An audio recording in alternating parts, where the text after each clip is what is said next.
अस्सलाम वालेकुम फ्रेंड्स। आज की इस वीडियो में हम स्टार्ट करते हैं मैथ टेस्ट नंबर 7।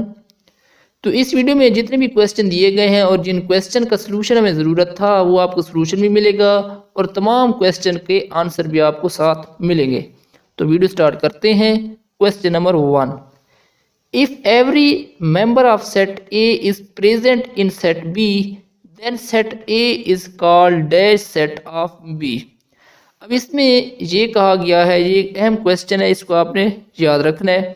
अगर हमारे पास कोई सेट ए है और उस सेट ए के अंदर जितने भी मेंबर हैं वो सारे के सारे किसी दूसरे सेट बी में मौजूद हों, ए वाले तमाम मेंबर सेट बी में मौजूद हों, तो हम क्या कहेंगे, सेट ए सेट बी का क्या है, तो वो सेट बी का बनेगा सब सेट ऑफ बी। तो ये आपने याद रखना है, इसका आंसर है सब सेट। क्वेश्चन 2 है, the union of set A and B can be written as. कोई दो सेट ए और बी हैं, उनका यूनियन हम किस तरह लिखते हैं, तो ये इस तरह लिखते हैं ए यूनियन बी, ये इसका आंसर है। इसके बाद क्वेश्चन नंबर 3 है, स्क्वायर रूट 48 इक्वल टू 48 का स्क्वायर रूट किसके बराबर होगा। अब ये जो आप आंसर है जी आप देख लें, ये किस तरह है, ये इस तरह है। सेट पे मैंने सोल्यूशन लिख दिया है। 48 को हम लिख सकते हैं 16 मल्टीप्लाई 3। अब ये जो 16 है इसका तो स्क्वायर रूट पता है हमें 4 होता है, तो ये 4 निकल के बाहर आ जाएगा और स्क्वायर रूट 3 जस्ट बच जाएगा, उसका कोई स्क्वायर रूट नहीं है। तो ये 4 इंटू स्क्वायर रूट 3 इसका आंसर बनेगा। इसके बाद क्वेश्चन 4 है, if P of X equal to X cube minus 6 X square plus 7 then find the value of P into 1। हमारे पास ये क्वेश्चन है पी ऑफ एक्स, पी और इसके साथ ब्रैकेट में एक्स लिखा हुआ है, equal to X cube minus 6 X square plus 7। ये कहते हैं आप पी ऑफ 1 की वैल्यू फाइंड करें। ये जो पी ऑफ 1 है इसका मतलब ये है कि एक्स की जगह हम 1 पुट कर देंगे, पूरी क्वेश्चन में एक्स की जगह 1 लगाएं और इसको सॉल्व करें, ये आंसर आता है 2। ये आप इसका साथ सलूशन भी देख लें। इसके बाद क्वेश्चन नंबर 5 है, A line passing through the center of a circle is called। ऐसी लाइन जो सर्कल के सेंटर में से पास हो उसको हम क्या कहते हैं, तो वो होती है डायामीटर।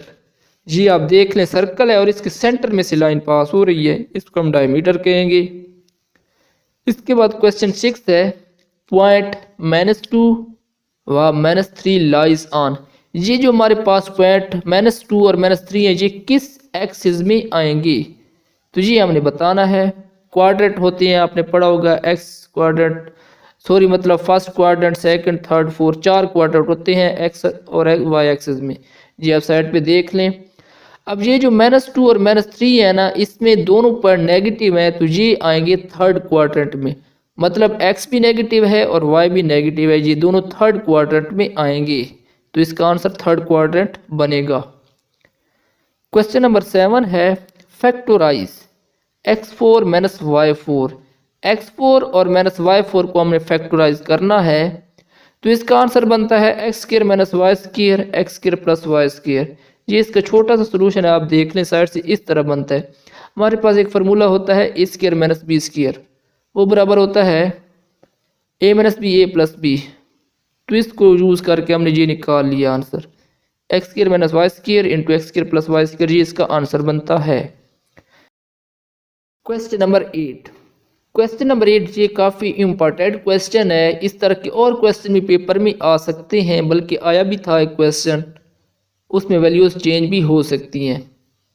क्वेश्चन 8 में है, if a plus B equal to 5 and a minus B equal to 6 then find the value of a square minus B square. तो इसमें हमें ना दो इक्वेशन दी गई हैं, a plus B equal to 5 है, a minus B equal to 6 है, तो हमने बताना है a square minus B square किसके बराबर आएगा, इसकी वैल्यू फाइंड करनी है। तो हमें फार्मूला याद है, a square minus B square ये बराबर होता है a plus B into A minus B. ये आप साइड पे सोल्यूशन देख लें। तो a प्लस बी की वैल्यू भी हमें दी हुई है, a माइनस बी की वैल्यू भी दी हुई है, a प्लस बी 5 के बराबर है, a माइनस बी 6 के बराबर है। इन दोनों को मल्टीप्लाई करें तो हमारे पास a square minus B square की वैल्यू आ जाएगी, वो आएगी 30। तो इसका आंसर है 30। क्वेश्चन 9 है, factorise X square minus Y square. ये तो बहुत ईजी भी है और अहम भी है। अभी हमने फार्मूला पढ़ा था A square minus B square बराबर होता है A minus B A plus B. तो इसका आंसर बनता है एक्स वाई है तो X minus Y X plus Y बनेगा आंसर।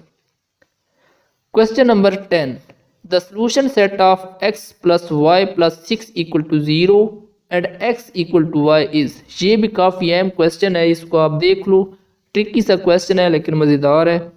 इसमें हमारे पास दो इक्वेशन है, x plus Y plus 6 equal to 0 और दूसरी है एक्स इक्वल टू वाई।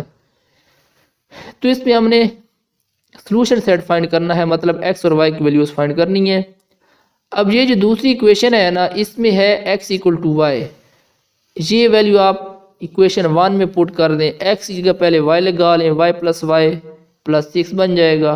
6 को दूसरी तरफ ले जाएंगे फिलहाल क्योंकि हमने वाई फाइंड करना है, तो ये -6 बन जाएगा। दूसरी तरफ 2y है और y इक्वल टू -6/2 बन जाएगा, y -3 आ जाएगा। अब y की वैल्यू किसी एक इक्वेशन में पुट कर लें तो वहाँ से x की वैल्यू भी आ जाएगी।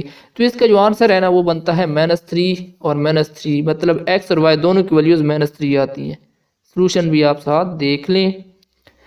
इसके बाद क्वेश्चन नंबर 11 वो है if x plus Y equal to 8 and X Y equal to 15 then find the value of X square plus Y square. ये भी काफ़ी इंपॉर्टेंट क्वेश्चन है, अभी हमने एक ऊपर किया तो क्वेश्चन उसी तरह का जी।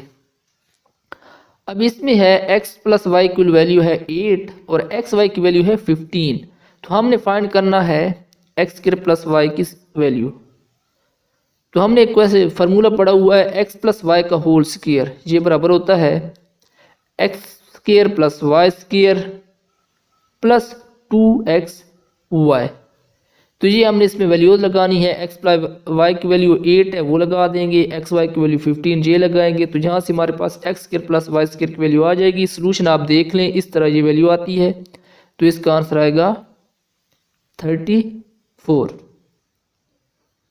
इसके बाद क्वेश्चन 12 है if a square minus b square equal to 30 and a minus B equal to 5 then find the value of a plus b. ये भी अहम क्वेश्चन है। इसमें हमारे पास a square minus b square की वैल्यू दी हुई है 30, ए माइनस बी की वैल्यू दी हुई 5, हमने फाइंड करना है ए प्लस बी की वैल्यू।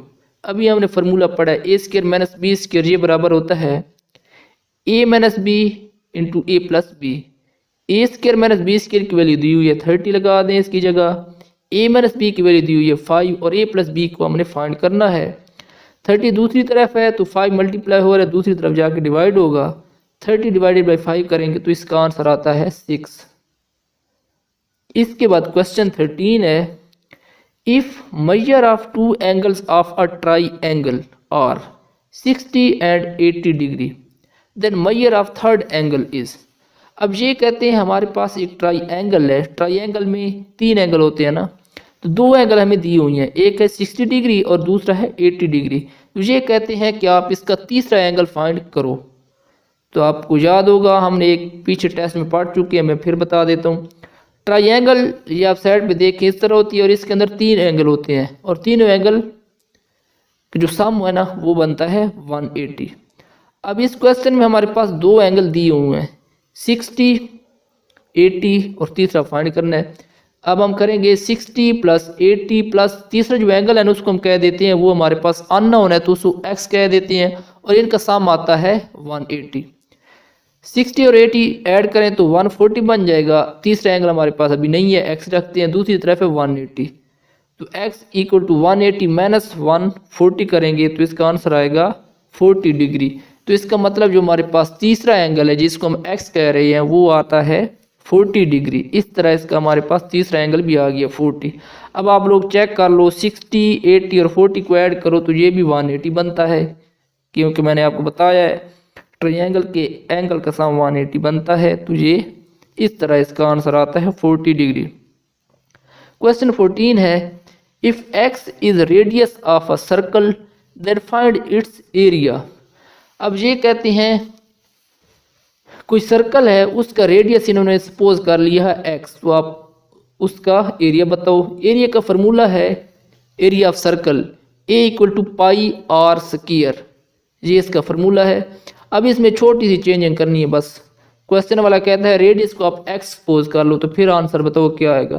तो ये पाई एक्स स्क्वायर आएगा, आर की जगह x लगा दो, फार्मूला वही रहेगा। इसके बाद क्वेश्चन 15 है, इफ़ ए का जो मॉड है डिटर्मिनेंट इक्वल टू 0 हो then a is called dash matrix. अगर कोई मैट्रिक ए उसका डिटर्मिनेंट 0 आ जाए तो उसको हम कहते होते हैं सिंगुलर मैट्रिक। ये भी है, हमें इसको आपने याद रखना है। तो फ्रेंड्स ये थी मेरे आज की वीडियो। इसके बाद मज़ीद वीडियोज़ के लिए मेरे इस चैनल को सब्सक्राइब ज़रूर कर लें ताकि आपको सलूशन के साथ आंसर के साथ क्वेश्चन मिलते रहें। Okay friend, thank you for watching and अल्लाह हाफिज़।